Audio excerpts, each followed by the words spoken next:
Yo, shout out to the Most High. The top of the highest, even when our lower state, it's L-Deezs, also known Lawrence the One, for another episode of I Need to Know, and my special guest. Introduce yourself. My name is Eternal Zion. I am an artist. I am a rapper, singer, songwriter, sound engineer, author. I do a lot of things. I love to teach people about business and financial literacy because I feel like a lot of people need that nowadays. So that's me. That's the big H. So check it out, though. Thank you for coming. Mm-hmm. And again, you know what I'm saying? I want to say, you know, my bad about coming down a little late. I was in the middle of an interview. Okay. I wanted to make it public. It's okay. Thanks for making. You know what? Thanks for making it public. I appreciate that. You know. I actually appreciate that. I'm in recovery. You know what I'm saying? The quicker I admit my faults, I can point yours out. No, I'm just fucking. You funny. You got jokes. I like you. Thank you. So check this out, though. I want to know something, though, before we even get started, right? Yeah, I like to ask everybody how they got their name. How did you get your name? Oh, that's a long story. I ain't even gonna lie to you. So it started off as Afro, and I was making a lot of music about, oppression and just, being black in America. You know what I'm saying? And then it took me a while. I went on a long spiritual journey, and I realized that term is not actually something that I reside with. So I don't consider myself to be black or African American. I consider myself to be a cosmic being. You know what I'm saying? So in that case, that's when I started to change my name to EZ. And that didn't really have a name. It was just EZ as like an acronym. Is EZ. Why did you pick those letters? I don't know, bro. I don't know. It just came to me. Like I was like, you know what? I'm gonna just be EZ. Like it just came to me out of nowhere. And then after a while, I realized I was like, you know what? EZ is everywhere. Everybody has EZ. Like it's easy pay, easy checks. Because I'm L-Deez. You right? You feels me? Like EZ is everywhere. So I was like, you know what? What does EZ even stand for? And then I just came up with Eternal Zion. Dope. That's literally how it happened. Okay, so that's the evolution of your name. Mm-hmm. Did you ever go by like any other names? Besides Afro, no. So okay. It was Afro to EZ to Eternal Zion. And you said something earlier, cosmic beings. You want to explain that a little bit? Okay, yeah. So as a cosmic being, that just means I strongly feel like I belong to the universe and, God and the structure of what this current universal power is. Therefore, I don't consider myself to be anything other than that which is a cosmic being, because I'm made of cosmic dust. You know what I'm saying? We're all connected to the stars, right? The kingdom is within you. So that's what I strongly like to say, is like the kingdom is within you. So how you gonna say I'm black? How you gonna say I'm white? How you gonna say I'm this, I'm that? You know what I'm saying? And I just don't want to carry the energetic frequencies that's tied to those words, because it's just not cool. A cosmic being gives me strength. It gives me, makes me feel powerful, basically. Okay. I like that. That sounds like something that we're going to probably universally loop back around to. No, I feel you. So, you're doing music. Mm. Where are you from? I am from Oakland, born and raised in Oakland, California. That's my hometown. Well, you know what? I want to tell a little story real quick. Okay. I was on Instagram and I was scrolling past a few people, so I think I forgot who it was. The first person was, but the second person I think was the Most High. And I scrolled down and I saw you. And I said, man, let me see what she talking about. And then 12s hit me up and it's you. So is that cosmic? That is cosmic, definitely. I call that synchronization. That's what that is. Like the mycelium network and shit like that. You ever heard of that? I heard of the mycelium network, but I haven't done any research on it. It's kind of like how the plants underground, the roots and stuff like that are all connected. Yeah. Okay, absolutely. But I got to tell you something, though, about people being connected, right? Mm-hmm. A lot of people are more connected than not because, like your parents, right? Mm-hmm. They're the only siblings. I mean, they're the only blood relatives that you have a set number of. Any other relatives you could have multiples of. Mm-hmm. But if it ends with parents, you have a set number. You get what I'm trying to say? Mm-hmm. Like you have 4 grandparents. Everybody has the same amount of grandparents. Everybody has 1 mom, 1 dad. Now I got to ask you this question real quick. Do you know how many great-great-grandparents do you have? Do I know how many? Yeah. I have no idea. Everybody has 16. And every time you go put a grade on it, it goes up by 2. So if you go back like to 10 grades, you probably got like about 3,000 or something like that. So it's very easy for us to be connected. I said all that to say that. That makes sense. Yes. That makes sense. Yes. Yes. So where did your hip hop experience start? Talk about how it was when you was growing up in Oakland and being young. Oh my God. Really? You want to talk about this one? All right. Well, growing up in Oakland, it was definitely like, it was a lot of hardships. Like, it was a lot of hardships, especially when you're in a home where you kind of feel like you're kind of like the black sheep. You know, I've always felt like I was the black sheep in my family. So growing up in Oakland, it's like I would get in a midst of altercation, and I'm not the type to be like really into altercation or, you know, confrontation like that. So it just really, it had taken me aback as a child. And I was like a baby kid. Go ahead. Because I want to diagnose it first. Because different people say different things make them black sheep. What made you feel like you was the black sheep? Because that need to be talked about. Well, what made me feel like I was the black sheep mainly was the way that I thought, how I wanted to do things, like I wanted to do things the legal way. And the legal way. And I wanted to be. Did you say the legal way? Yeah. That says a lot. So the black sheep is really the good sheep. So, I mean, it's that. And then, like, as a kid, bro, I was the type to blast Paramore, Linkin Park. You know, I listened to a lot of rock music. Like, I was definitely like I was an outcast, you know, and then, like. Did some of your cousins say that you thought you were white? I mean, I just got the whole, like, oh, you're weird. Yeah. You know, like, I'll get, like, you a weirdo. That's kind of, like, what I would get most of the time. But you know what?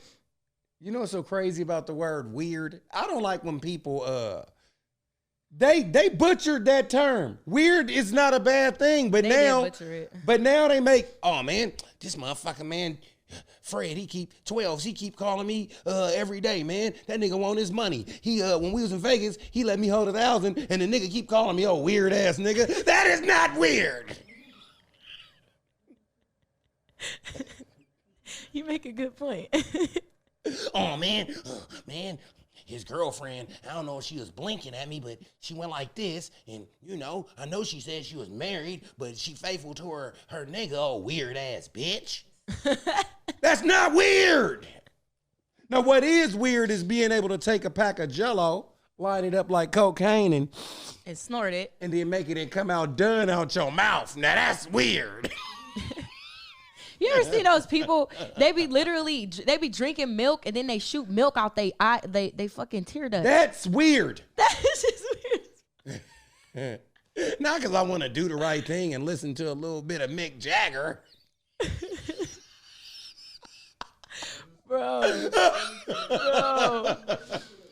We just talked about Mick Jagger today. That was crazy.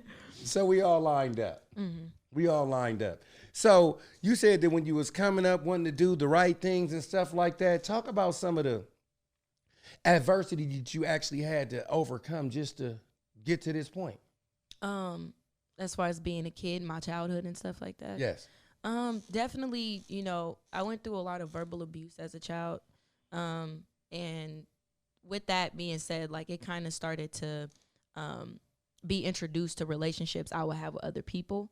So I would end up verbally abusing other people, not realizing like that it's not normal. Because in my childhood, I was taught that it was normal. And I feel like that's the main thing that has been like hindering, I feel like, my progress, like mentally, spiritually, and emotionally, is definitely that verbal abuse that I experienced. Other than that, I would say definitely having to literally leave my home at the age of 17. Like, I could no longer live in that house anymore. It was just, I feel like it was just too much for me, mentally. So I moved in with my aunt. Then, like, at one point, I was homeless. I was homeless for like a month. I was sleeping in my car. My transmission didn't work. I couldn't like back up my car. My car crashed into a house. Like, it was just so much crap that was like happening to me during those times. And the only thing that kept me going was literally prayer. It was just like God, you feel me? Like I just kept reaching out to God, asking God for like a way out of my situation. And I feel like that's really what has brought me to today is God. You feel me? Like having that ultimate like energy or spiritual power that's helping you along the way is what's gonna get you far in life. You know what I'm saying? That's dope. That's dope because I've been in a similar situation like that, and I'll bring it up a little later. You know? For sure. So is God with you in the studio? Oh, God is everywhere with me. God is everywhere, all the time. So talk about your hip hop experience. Like, how did you start? What was your first song? My first song, I made my beat on GarageBand. And my sister, she had like a whole studio set up in the house. So I was right into my GarageBand beat. And then I started messing with Reason. Yeah. So after I made that beat on Reason, that's when I started rapping on there, and I made a full song. And I did it in the studio, in my sister's studio. And that's literally how I started. I was like 13 when I started writing music. And do you still, you got to say it loud, man. Yeah, who is your sister? Oh, who is my sister? My sister, her name is Amina. She actually was featured in a song with Keisha Cole called "Shoulda Let You Go," and I think that record was dropped back in like 2007 or so. But yeah, so she's a rapper. She's fire. Her metaphors are just dope, and she basically taught me everything I know about the music industry as far as like how to write, how to even how to, you know, a little bit of how to mix and master, because she used Pro Tools too. Yeah. And she would let me mess around on her stuff. She used Reason, she used all of that stuff.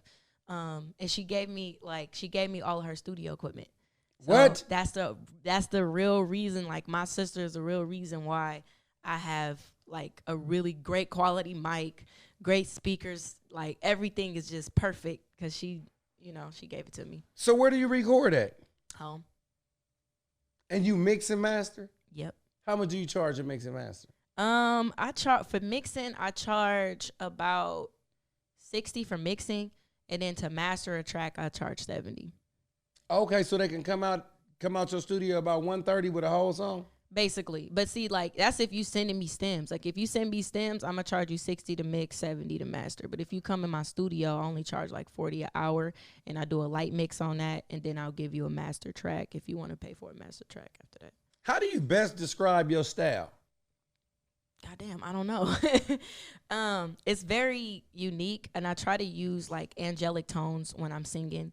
So that's, like, another thing. Like, I try to... I guess embrace the vocal range from my diaphragm as much as possible. Then I love to rap sing. And then I'm trying this new thing where I make rap music where I'm not cursing, but I'm saying, like, I'm giving out messages. You know what I'm saying? Gotcha. So I feel like I'm not necessarily, I feel like I'm not comparable as much. I'm gonna be honest. Like, I feel like I'm not comparable to many artists. But I definitely have a mixture of artists within my style. So if I'm going into the record store based on your style, who would your music be near? My music will probably be, I really don't know. Because I make all kind of genres. Like I make rock, I make hip hop, I make pop music, I make R&B. So it's like I dibble and dabble in a bunch of different genres. So I really don't know where my stuff would be. This is what I want to know, right? This is what I want to know. Do you consider, how can I say this? Is the art of storytelling lost against new rappers?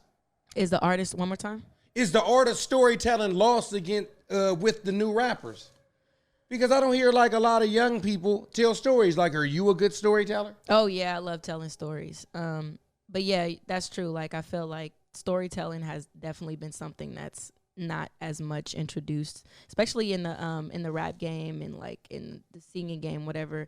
But in most occasions though, like you'll notice those artists that actually make it big tell stories. You feel me? Like they gonna tell, like Drake, he talks about college girls and how he didn't mean to break their heart, but he did anyway, and all of this, you know, all kind of stuff. You know what I'm saying? Like they just talk about stories. You know what I'm saying? And those type of artists are the ones who tend to go further in life. But yeah, I feel like I do talk about stories in my music. You think Drake, now this is what I want to ask you. Do you think that Drake goes far because he does tell stories? No, Drake goes far because he's consistent. It's all about consistency. He's always dropping music, and then not to mention he basically switches up his style. So the secret to the industry right now is that if you just strictly doing one genre, like if you strictly doing rap, you're not gonna make it as far as Beyonce. You're not gonna make it as far as Drake. You feel me? Because you're not stepping into other stuff. Like Drake, you saw he dropped Controller. Yeah. That was a hit. You know what I'm saying? Yeah. Control. Yeah. You feel me? Like these rappers, like a lot of them aren't stepping into other genres. So what happens is they get stuck. They get stuck in that. You know what I'm saying? You know what? I agree with that. I think that there's one more part to that, though. I think the part, right, because I interview a lot of musicians and rappers, right? Mm-hmm. I think that the big misconception on being an artist when somebody thinks that they could just sit in this chair and just be an artist. People want to know what books you read. When I'm sitting up there looking at Nipsey Hussle, right? He could tell you how he's handling his business, what good books to read. When I'm talking to Tupac, he's kicking that thug shit in the chair, but it's mixed with Black Panthers. He's finna do a movie. It's more to just being a rapper than just rapping. Oh, absolutely. It's personality. Exactly. Personality. Like Crip Mac. Shout out to Crip Mac. Mm-hmm. You ever heard of Crip Mac? I haven't heard of Crip Mac. You ever heard of Crip Mac?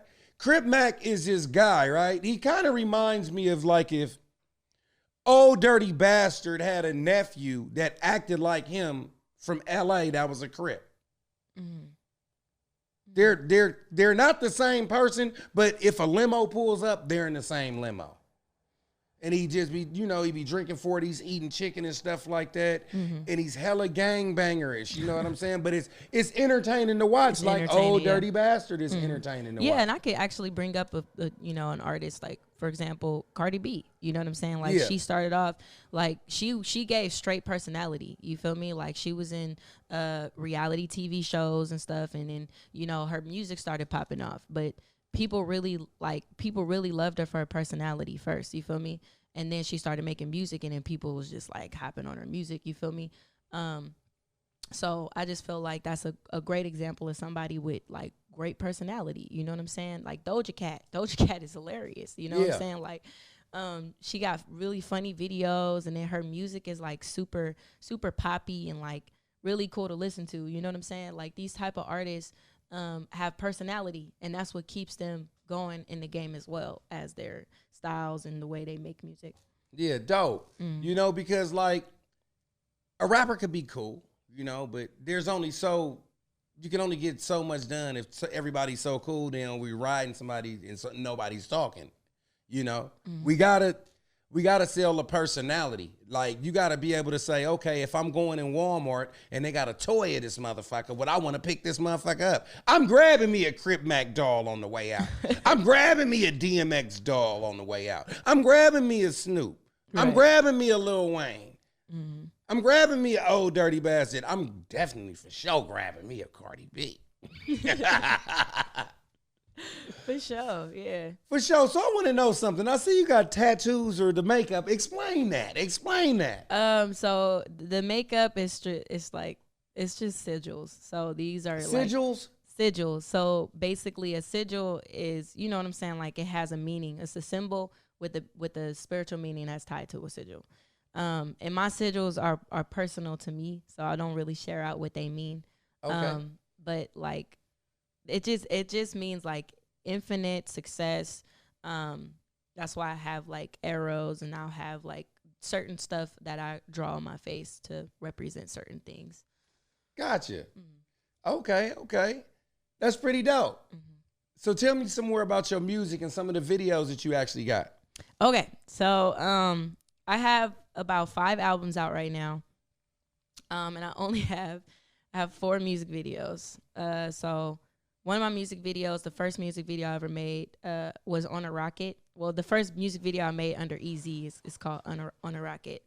And that video is very like, it's very grunge. Like, it's kind of like, it's super fun though. It's super fun. And it's like red themed. and my song is basically trap. You know what I'm saying? So that was a really fun video to shoot overall. Then I came out with another video for my song Communication.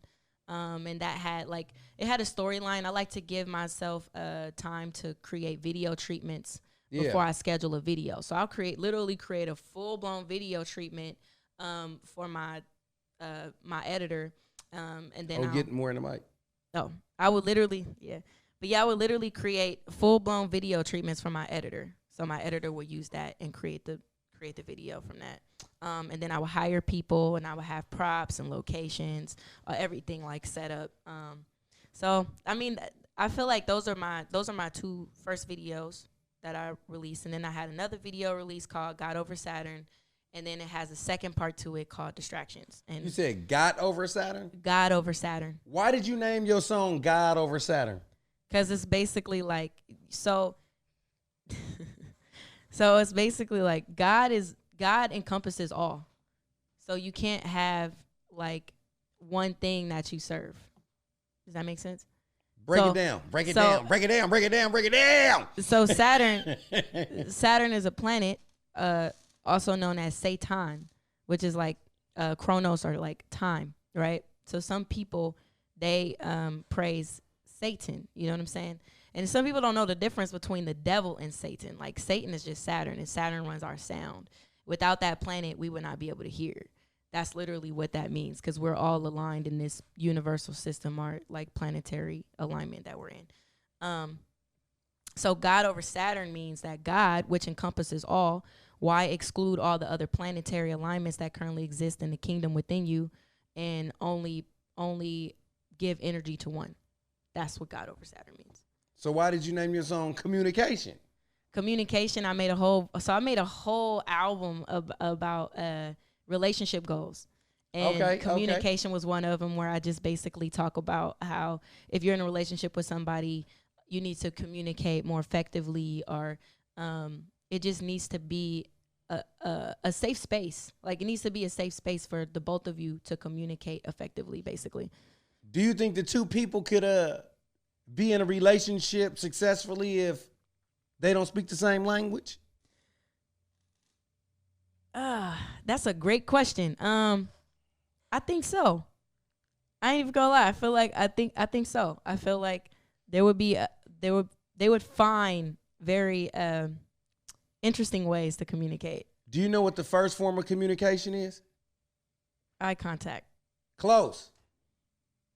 Body language. Body language. Oh yeah, body language. Body language.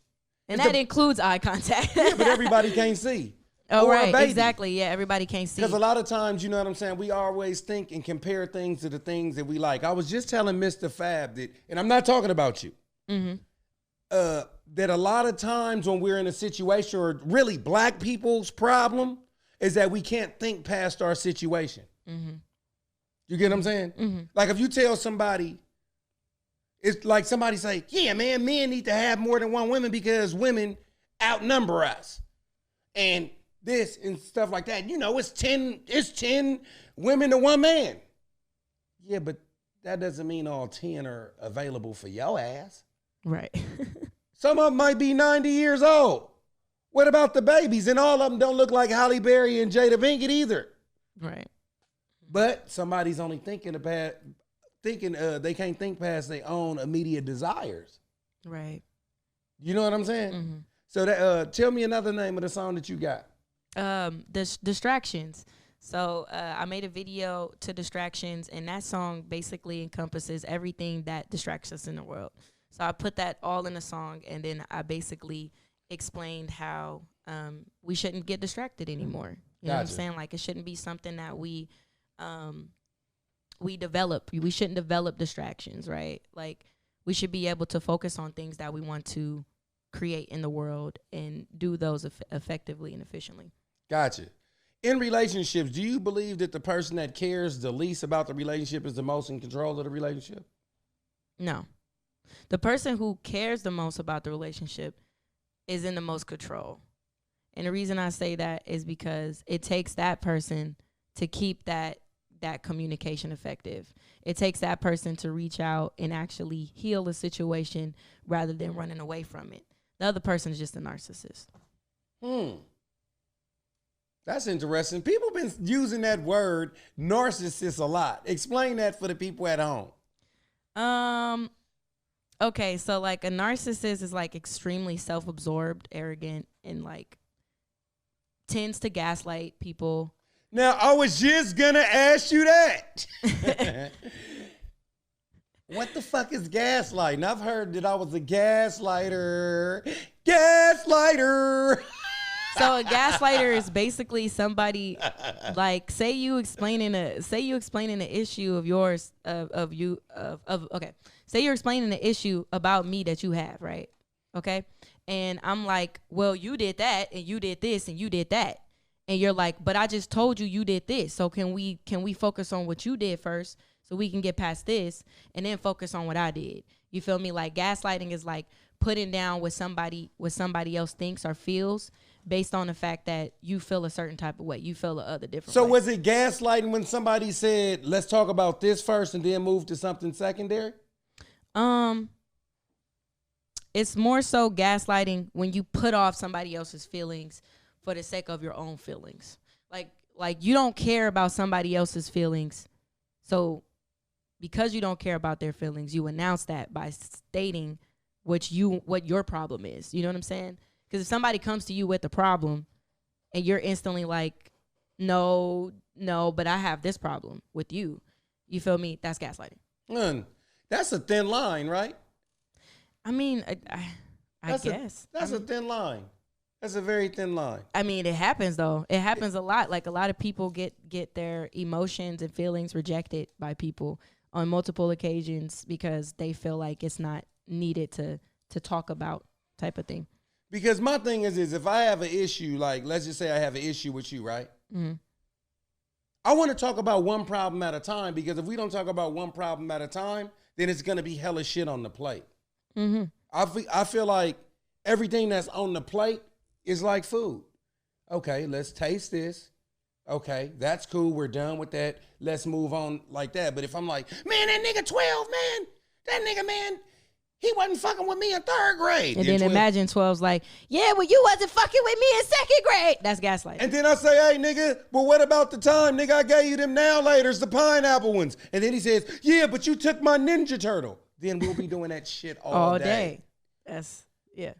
Y'all just gaslight. Y'all just back and forth. You see what I'm saying? Yeah. And another thing, you was talking about relationships. I want to know something. Mm-hmm. What do you think is the most important out of these 3 elements? Having something in common, chemistry, or compatibility? Chemistry. That's right. Mm-hmm. Chemistry for sure. Why would you say that? Because chemistry coincides with compatibility. Chemistry coincides with the other 2 that you mentioned. Yeah. So it's like having things in common is chemistry. You know what I'm saying? So ultimately, when you have chemistry with somebody, that's just like the ultimate connection. It feels like a soulmate connection. Yeah. So that's how it's if they go together. Like, you know what I'm saying? Like, like me and you could like playing basketball, right? Mm-hmm. That's what we have in common. Mm-hmm. Right? Compatibility is that I'm bigger than you, so I should probably play center. You're smaller than me, so that means that you should probably bring the ball up. Point guard, center. That's compatible because you need both to function as a team. Mm-hmm. But how do we play good? But how do we play on the team, though? That's the chemistry. That's the chemistry. Do you pass the ball? Every time I miss a shot, are we gaslighting each other? Right. Do you know what I'm saying? Yeah, absolutely. So where do you see yourself with your music in the next year or so? Ooh, that's a great question. I see myself pretty big. I'm not gonna lie, because I'm putting in a lot of work right now when it comes to my music, when it comes to my platforms, my social media, and all that stuff. So I feel like within the next year, with the consistency that I'm having right now, I expect to be doing like really big shows next year for sure.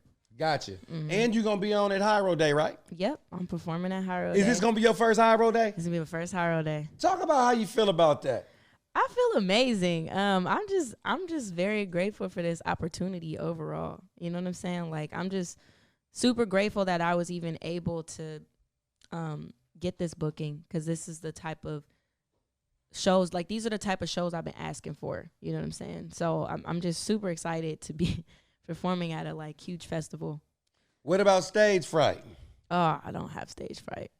You never have stage fright? I mean, I get a little nervous before I step on the stage, but as soon as I step on the stage, I'm like, ah, like, it's just fun for me. Like, it's fun. I like it. I enjoy being on stage. I enjoy the energy. I enjoy making people, like, smile. I enjoy seeing the crowd, like, you know, enjoy my music. Gotcha. Now, tell me about your business ventures and things of that nature that you are advertising. Okay.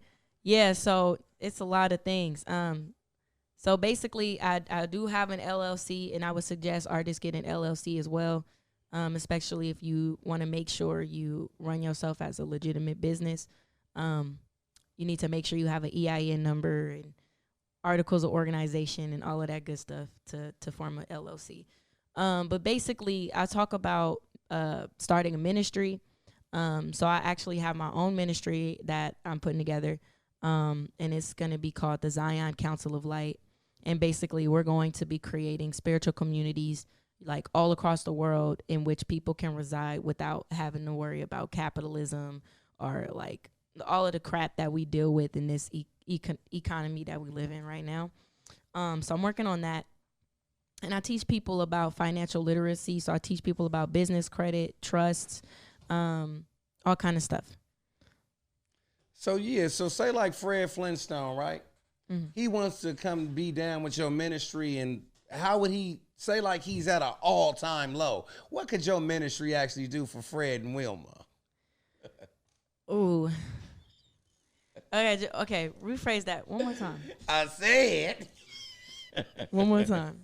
I said, say Fred Flintstone is down on his luck. You know what I'm saying? Mm-hmm. And he needs somewhere to be because he's down on his luck. And what could your ministry do for Fred and Wilma? Well, basically, if Fred and Wilma. Well, basically, if I have these spiritual communities set up the way that I want them set up, I will be able to offer him a full-blown, like, place to live, place to eat, place to enjoy the community and all that stuff. And all I would need, all the community would need in return is service. So we all would basically service each other in the community. But it wouldn't be the same as, like, working a 9 to 5. It would be like you literally probably would work 3 days out the week for like 6 hours and just servicing the community. And we all service one another like that. You know what I'm finna say? What? Yabba dabba doo. You know what's crazy? Oh my God. You know what's crazy? You know what's crazy? I thought about something like that because I work in the field of homelessness. Mm-hmm. And I'm like, man, you know what? If the homeless people, right, needed a place to stay, that's when the contractors come with some of their people, mm-hmm. and then give some of the tools to some of the homeless people that really want a place to stay and start helping build some of the places that actually need to be built. It'd be like a self-serving community. Exactly. And that's ultimately what I want to produce. So I'm very excited about that. And I'm also starting my own crypto coin. I'm doing a lot of things right now. There's a lot of things I'm working on. So I mean, they must be proud of you. Who? They must be proud of me? They, your family, my the family, world, your friends. I mean, I guess I feel like the main source that's proud of me right now is God. I ain't even gonna lie to you. Well, and my that's mama. Cool. That's dope. And my mama. That's dope. But yeah, for sure. So you said that earlier that you study metaphysics, right? Mm. Talk to the world about that a little bit. Explain what is metaphysics. That's hard to break down right now. My bad.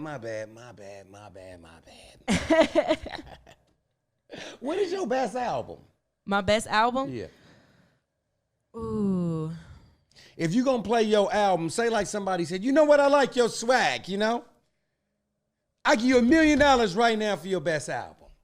My best album. I got to say, it's between This Is a Mockery and Distractions. I would, you know what? I would probably say Distractions is my best album. What's the difference between them?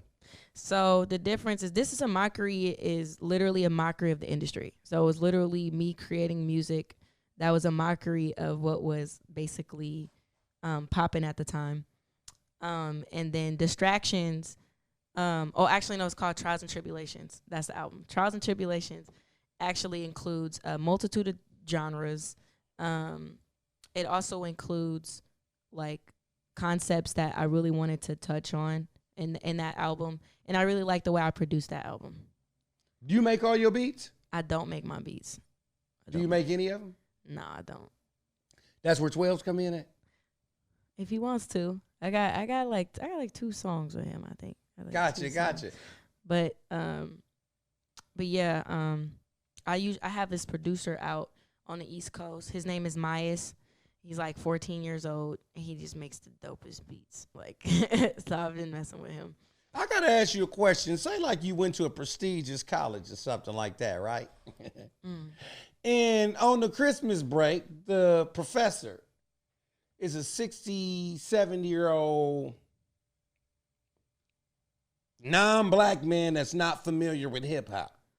He says, Eternal, class assignment, I need 2 hip hop or rap albums over the Christmas break to introduce me to hip hop.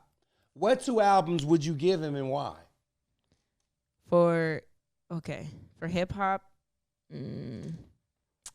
I would say right now, like, there's like, my hip hop songs are scattered throughout my albums.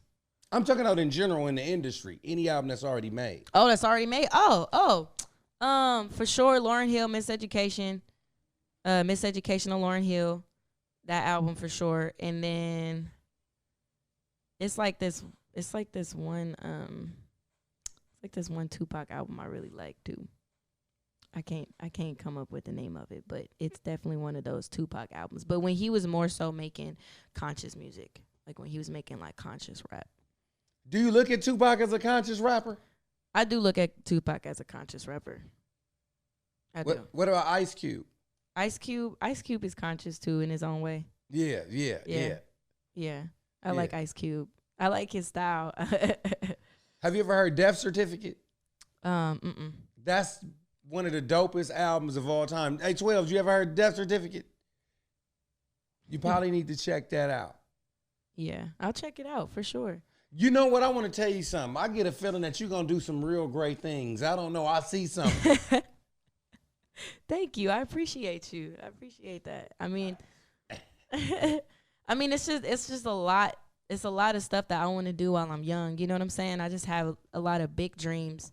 Sometimes people be like, I mean, are you sure you want to do all that? Like, you talking about building nations and stuff? I don't know about that. I'd be like, well, somebody got to build them. Somebody got to build them. And somebody got to want to do them. Exactly. You know, somebody got to do it. If it got to be me, goddamn it, it got to be me. Shit. So when you think about your perception of what God is, right? Is it a spirit or a person or, you know? So it's definitely not no man in the sky. I'm going to say that. Okay. But God is ultimately everything. God is the universe. The universe is everything that encompasses our bodies. Like literally all the universal systems, like even the celestial bodies such as the constellations, all of that stuff exists within our bodies. And people don't even know that. Like literally the sun represents our hearts. Like in the sun, like they say the sun, in the Bible, they say the son is Jesus, like his name is Jesus, right? But actually, that was a misinterpretation of son. So it's not S-O-N, it's S-U-N. So Jesus is the son of God, scientifically the sun in the sky. You know what I'm saying? And people don't know that. Like just like how Jesus had 12 disciples, well, the sun goes through 12 constellations known as the zodiac signs. You know what I'm saying? So Jesus goes through Virgo, Jesus goes through Capricorn, Jesus goes through Scorpio. These are all constellations that the sun has to go through. So that's just like, that's my interpretation. And God ultimately is just everything. It's not a man, it's not a woman. It's a energy. It's an energetic like frequency that encompasses all. Like God is this table right here. You know what I'm saying? God is this microphone we speaking into. So I got to ask you this. After we pass away, do you think that that's just it? It's just lights out? Or do you think we get recycled back into the universe or something? I feel like if you didn't learn what you needed to learn on Earth in this lifetime, then you probably will get reincarnated and come back here. Otherwise, I feel like when you die and you've learned what you need to do, you'll basically ascend from this low vibrational like way of living, which is the Earth. The Earth is the most the lowest vibrational like form of living in the cosmos right now. Like we're the only planet that really has like free will like that. Every other planet normally tends to go based off of light, like light frequencies. It's not necessarily any darkness that precedes them besides being on Earth. Earth is like that. Okay. Mm-hmm. And what else was I gonna say? Have you ever had some ayahuasca? I never had ayahuasca. I never had ayahuasca, no. Did she hit me with the country accent? What about mushrooms? Mushrooms, yeah, I've microdosed shrooms before. Shrooms are pretty cool. Yeah, I like them. And you believe in chakras and all that? Yeah, chakras. There's actually over 78,000 chakras that currently resides around us and within our bodies ultimately. But there's just 7 main chakras that everybody talks about, so yeah. Okay. Well, thank you for coming out. Did we cover everything? Definitely covered everything. This was nice, and thanks for having me here. You're super funny. You think I'm funny? It. Yes. You think I'm funny? You should do voice covers for real. You should really do voice covers, bro. If you're not into that, you need to get into that now. I think you could hook that up. Yeah, I could hook it up. I'll really reach out to some people for you, like for real. Thank you. I'm signing now. I done fucked around in 2 interviews. I done fucked around and almost got signed to Def Jam and your ass. No, I'm just playing. Don't leave me hanging on TV. I didn't see you. No, I'm sorry. Good. It's all good. Well, tell people where they can find you out on Instagram. Oh, yeah, for sure. You can find me on Instagram, Eternal Zion. That's EternalZion. I'm also on TikTok under the same name, Eternal Zion. And, yeah, you can catch me on there. And if you look up anything on YouTube, just put in Eternal Zion on YouTube, all of my stuff should pop up too. That's dope. Yeah. Well, thanks for coming out. And my apologies again for having you waiting. I am L-Deezs, also known Lawrence the One, for another episode of I Need to Know. And as usual, come on, you know what I want.